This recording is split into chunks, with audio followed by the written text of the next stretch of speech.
Here's what the lawsuit is about here. It says, despite 4 jury verdicts awarding nearly $2.5 million, that's really close to $3 million now because there's been another jury verdict, the city will continue fighting dozens of homeowners who have suffered sewer backup damage.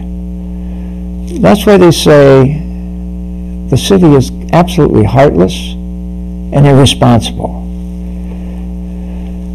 City Attorney Angela Watkins said the city will follow its policy of appealing any damages awarded by juries hearing the flood and sewer during the hearings for the flood and sewer backup cases in Genesee County Circuit Court.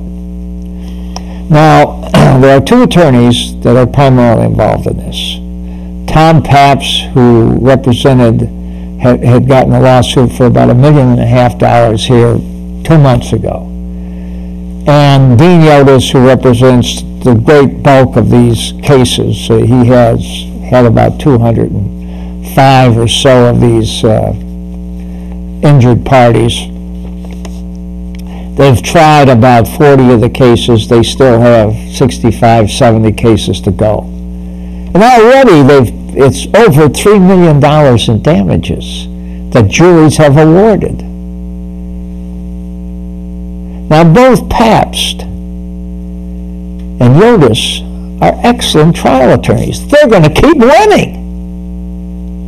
Both of them, however, wanted to sit down and see if they could sell it, which would have cost the city substantially less money. The juries, when they hear of what's happened to these people and the indifference of the city, are absolutely outraged. And that's why they're giving these verdicts. They're trying to send a message to the city, and the city won't listen. Now, the irresponsibleness of them is that the city will eventually have to pay. They argue it will cost much more if he doesn't pay up now, if he waits. As I said, the Court of Appeals has already ruled in favor of the people. The interest on this from 2000 is running 6%.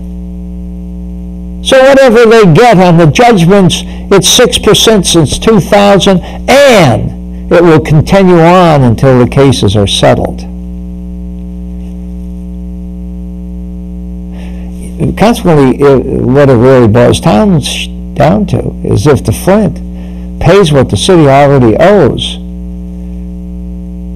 which is over $3 million in damages awarded by juries to approximately 40 of the homeowners, but settles the remaining 165 cases, the cost of the city would be less than if they keep fighting. Because the jury verdicts are sometimes 3-4 times higher than what they could have settled it for.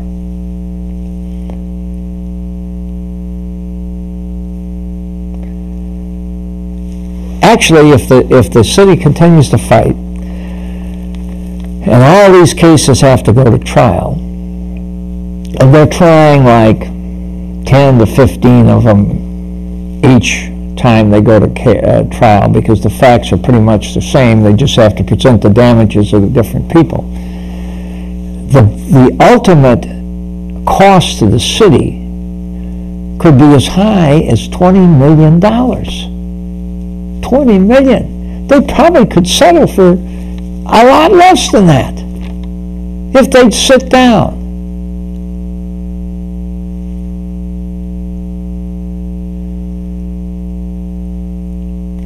Now, keep in mind, you're paying, while you're waiting, you're paying interest, you're paying attorney fees, not only to the plaintiff attorney, which is authorized attorney fees because they wouldn't settle and they lost, and they refused the mediation suggestions. So the plaintiff's attorneys are paid by the defendant, which is the city in this case. And the defense attorney, who's been handling this case for 6 years. is being paid all the time. Tens of thousands of dollars in attorney fees. I'm not suggesting he's ripping the city off. That's what attorneys make by keeping this going. Now, fortunately for the city, the remaining homeowners, all represented now by Dean Yotis, are still willing to sit down with the city and try to settle their cases, even though Yotis and the people may get less money on the remaining 160, 170 cases. Less money than if they went to trial, if they settle. Keep in mind, the attorney gets a percentage of the final award, whether judgment or settlement. I'm sure the settlement, as I said, would be substantially less than what these judgments are being. So, to the credit of people like Paps and Yotis, who said, look, we got to sit down and try to settle this. We don't want to be going through these trials because even though we make more money, we have an obligation to our clients who have been waiting 6 years for money, damages to fix their houses.